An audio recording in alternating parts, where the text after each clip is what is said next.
Jadi banyak yang tanya ya teman-teman ya, kayak udah rindu dengan tanggapan gue soal si Thanos ya, grupnya Thanos itu ya. Oke, jadi apa kabar semuanya ya?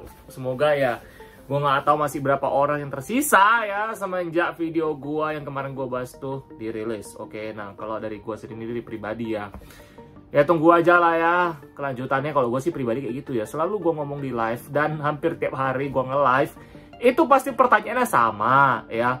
Grup Thanos gimana kok? Grup Thanos gimana? Gimana dan sebagainya. Tapi gue selalu ngomong apa? Tenang saja, relax, santai, manfaatin momentumnya. Karena seperti kita tahu, lihat saja MNCN sekarang berapa valuasinya? Murah banget kan? Itu baru murah banget. Kita lihat ya. Ini bursa masih belum tutup ya. Ini jam 3.38 ya. Oke, dan ini hari Jumat ya. Hari Jumat ini hari tanggal berapa ya? Gue pun udah lupa tanggal cuy, asli gue sampai udah lupa hari cuy. Tanggal 26 ya guys ya, oke. Nah, PBV-nya MNCN sendiri itu 0,22 kali. Wow. Ini mah udah seksi banget. Saatnya juga sih gue liatnya sih, asli. Oke, PI-nya rendah banget ya. Utangnya makin gak ada. Dan seperti kalian tahu, grup Thanos itu kan mereka sudah merilis ya, merilis laporan keuangan kuartal 4-nya. Dan seperti kita tahu, semua utangnya ya turun semua, oke. Mulai dari cinta segitiga. Nah, ini kenapa gue bilang cinta segitiga, IPTV, BMTR, dan MCN, oke. Oke, nanti kita berbahas itu ya soal cinta segitiga. Dan iya, benar saja utangnya berkurang semua 3 perusahaan itu ya. Labanya juga gede ya. MNCN sendiri aja itu 1 triliun. Lo bayangin aja bandingin sama perusahaan sebelah yang 1 triliun doang tapi bisa sampai 1000 triliun market cap-nya. Itu luar biasa banget sih ya. Oke. Jangan kesana lagi lah.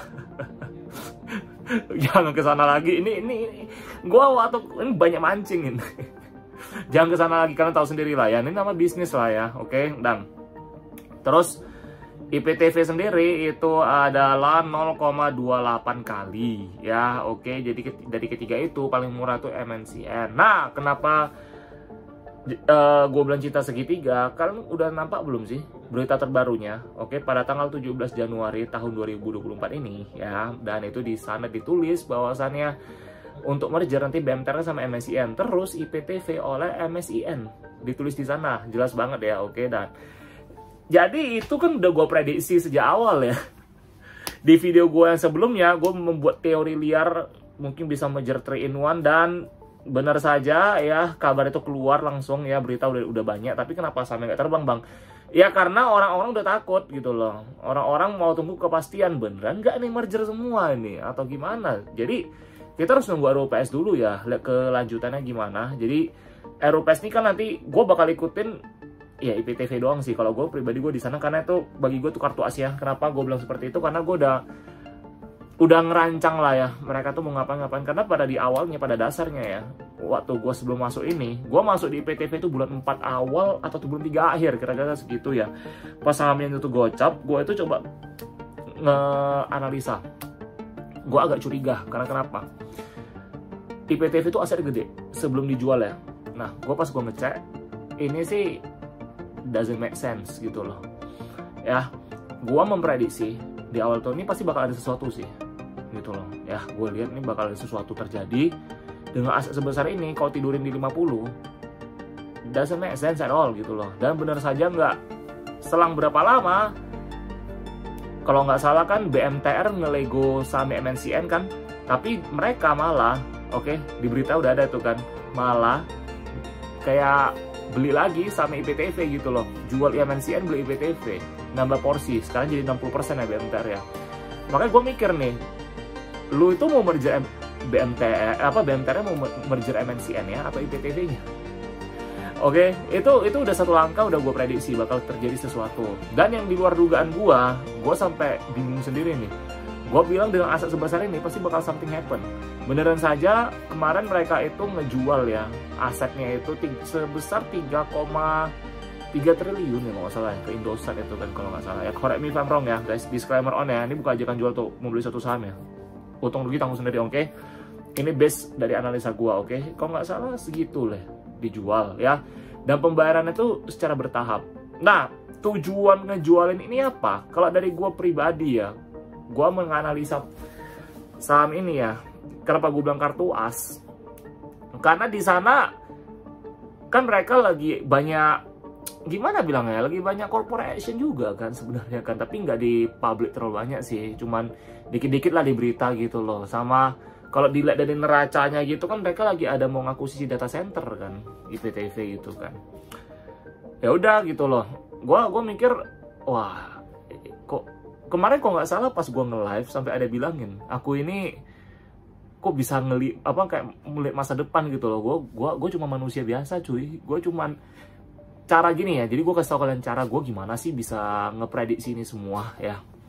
Jadi kita sebagai pebisnis ya, kita itu butuh ngeprediksi apa yang akan terjadi di masa depan, terutama kalau kita sudah mengerti faktor ownernya ya. Nah contoh nih, kalau gue sih pribadi ya, gue tuh selalu ngajarin orang waktu di live gue tuh ngajarin terus ya, caranya itu seperti contoh, kalau ambil perusahaan A, oke, kan yang kita paling penting kan nomor 1 tuh apa? GCG ya, selalu GCG. Nomor 2 baru sistem bisnis perusahaannya, nomor 3 baru apa? Valuasinya kan. Valuasi itu selalu terakhir, oke? Jangan lihat sama harga terus, jangan terlalu terpaku, oke? Nah, lu ambil perusahaan A, lu cek itu, kalian cek ya, kalian cek, misal bisnisnya ini apa? Bisnis kayu kita ngomong, oke kayu. Nah, kayu ini gimana sih? Nah, lihat perusahaannya dulu nih. Kalau perusahaan timber ini dia tuh fokusnya untuk perabotan, lu buka lagi nih, lu beda nih, perabotan apa nih? Perabotan kayu jati kah? Atau perabotan kayu biasa kah? Atau gimana? Kayu jati kan susah dijual karena harganya mahal gitu loh kan. Kalau kita lihat di pasaran ya, karena harganya nggak semua orang bisa jangkau. Kecuali orang-orang yang, wah, duitnya kenceng gitu kan. Nah, dari sana kan lu bisa mainkan faktanya gitu loh. Nah, oke. Lu buka nih. Nah, lu prediksi nih. Lu bikin, gua saranin kalian bikin 5 brainstorming. Kenapa? Dari kelima brainstorming ini, pasti ada satu yang bakal mendekati. Contoh nih, misalnya gua punya perusahaan, gua beli perusahaan A nih, timber, terus kayu jati, mahal. Nah, apa berarti? Apa yang bisa membuat mereka bakal mempunyai corporate action?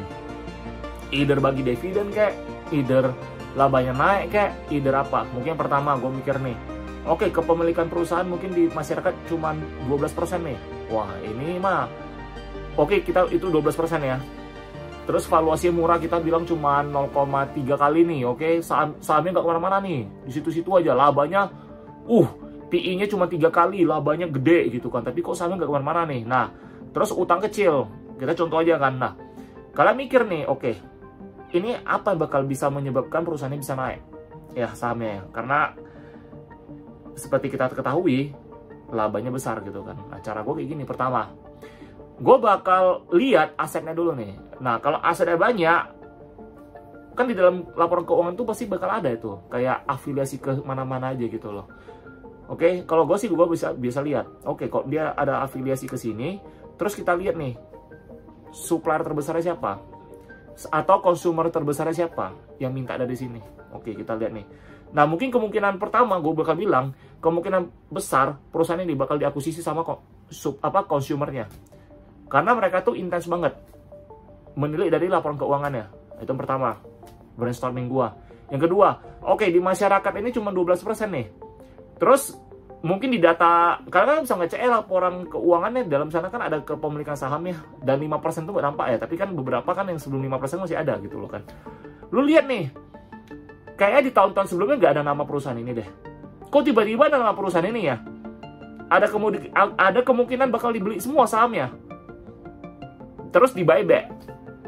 Bisa jadi. Kedua, yaitu kronologi kedua. Kronologi ketiga, bisa jadi saham ini bakal terbang kalau owner let's say kita ngerti lah psikologis ownernya itu gimana. Oke, kalian lihat, ownernya ini fokusnya di bisnis aja nih, nggak goreng-goreng saham lah. Berarti ada kemungkinan secara bisnis owner ini bakal ngakuisisi perusahaan lain. Mengakuisisi perusahaan lain karena kenapa? Dengan utang serendah itu, terus asetnya besar, berarti dia kan mau nambah aset lagi. Ada kemungkinan kayak gitu. Atau dia menjual asetnya. 3, dan seterusnya. Kalian cari tahu semua. Kalian brainstorming sebanyak mungkin. Pasti ada satu ya yang bakal menyamai itu semua. Mendekati lah. Gak 100% sama, tapi mendekati. Jadi kita itu cara kita menganalisa saham ya, kita tuh sebagai pebisnis dan kita harus mikir satu langkah di depan gitu loh. Terutama kalau grup Thanos gini, gue selalu ngomong sama teman-teman di dalam live gue bilang kalian tuh harus mikir one step ahead dari si Thanos. Karena kalau kalian nggak bisa itu, habis kalian. Cut loss, investor sejati, ya investor dadakan lah orang bilang lah. Kalau kita ngerti-ngerti mah santai aja. Gue beli PTV gitulah, udah gitu lama dari awal bulan 1 sampai sekarang nggak gue jual kok. Kemarin sempat terbang kan sampai 70-an kan, ada nggak gue jual 1 lot pun? Nggak ada, gue kasih lihat di live lagi, nggak ada. Malah tuh orang gocap gue beli lagi. Gue mah berharap bisa jadi 1 ya, tapi nggak mungkin sih, nggak mungkin dikasih sih. Soalnya faktor owner juga gitu loh. Makanya kalian tuh mesti ngerti saham apa yang kalian beli itu saham apa. Gue tuh banyak ya lucu gue lihat ya, kayak di forum-forum kayak mereka nyala-nyalain direksi lah apalah, itu konyol dan goblok sih gue bilang sih. Itu menandakan bahwasannya memang orang sukses itu cuma 1%. Itu memang fakta lapangannya. Dan orang yang bisa menggapai mimpinya di dunia ini ya cuma 1%, itu memang fakta lapangannya. Maka kenapa ketika kalian beli saham dan kalian nyalain keadaan, ya kalian nyalain direksi dan sebagainya, itu doesn't make sense. Bisnis, nggak ada sangkut pautnya dengan orang yang bekerja. Oke, itu cara kalian menganalisa. Kalian harus sabar, kalian harus tahu. Jangan dikit-dikit cuma harga. Ketika kalian fokusnya di harga saham, jangan ngatain diri kalian tuh investor. Kalian tuh cuma pemain. Oke? Jadi semoga bermanfaat ya video ini ya. So disclaimer on, nih bukan ajakan jual atau membeli suatu saham ya.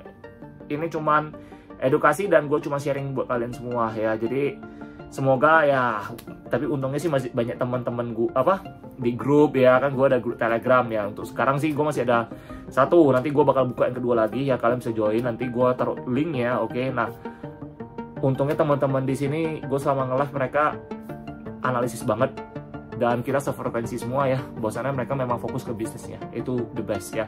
Itulah cara kita untuk bisa sukses di pasar modal. Oke, gue nggak berani bilang gue diri gue sukses banget, tapi setidaknya gue bisa mengalahkan emosional gue, sisi emosional gue untuk cut loss atau take profit secepat mungkin gitu loh ya. Itu aja ya. Oke, salam investasi.